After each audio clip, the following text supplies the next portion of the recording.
I'm Rose Wright.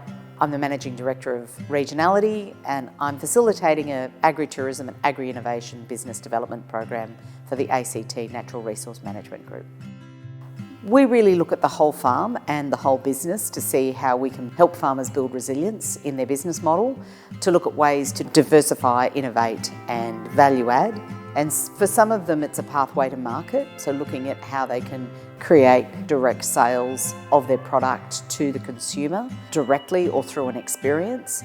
And for others it's a diversification where they're looking at their resources and assets to see how they can generate additional income to support their farming activity. And that in the end helps them to be more resilient, it helps them to develop opportunities for succession planning, and it helps them to develop a really interesting business model that sustains them during a whole range of different circumstances. Yeah, Ross Turton. I'm a small landholder at Tidbinbilla or Paddy's River in the ACT. You know, if you start a business like we have, been there for 20 years, essentially doing the same thing and not giving much thought to what else we can do, you come to a course like this and you're talking to fellow students and you're talking to a facilitator that's had a lot of experience around the country, and it just opens your eyes up to new ideas and how to develop those ideas. We're just trying to diversify our income and recognise the value of agritourism, but recognise as well that we don't know anything about it. We heard about the courses through Jenny and the NRM and thought it sounded like a great opportunity. In the previous drought, we sold almost all of our herd of cattle. That wouldn't have prevented us from doing farm tourism. And so having different pots to sort of take from is I think it's critical. Yeah, I think it's really good to do this coaching. I get a lot of confidence because sometimes people are just head down, just working within their business. And again, she's emphasising, sit back, look at how things are operating, have all those procedures and everything in place. Look at where there might be failings, look at where there's opportunities, and then sometimes you can say to yourself, oh, actually, I'm already doing that, but you haven't sat back and had the time to tick those boxes.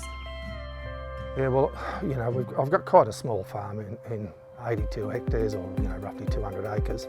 The limitations of the soil and the topography are such that I need to look at tourism and want to look at tourism.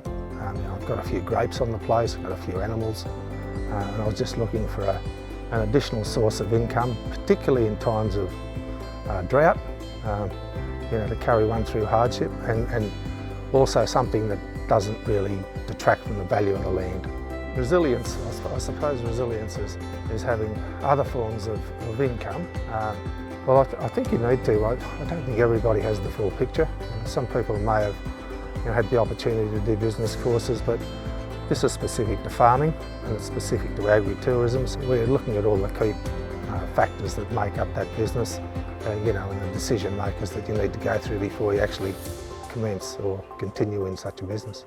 That's what I really like about these sorts of things, because you go, oh, I need to go and make some phone calls. I'm like, no. The networking is more important. You pick up on other people's ideas, on different cost-saving methods, different issues that they've come across and how they've addressed them. Actually, even meeting new people. There's people here that I've met for the first time as well, and I thought I knew a lot of the farmers in the ACT. Part of our business model for tourism is to improve our farm gate sales system, trying to expand that and improve it. And I realised that all the other farmers that are here now and at the other workshops actually have all this produce that we could be selling, and it's a win-win situation for them to give me produce to sell at our front gate, and vice versa.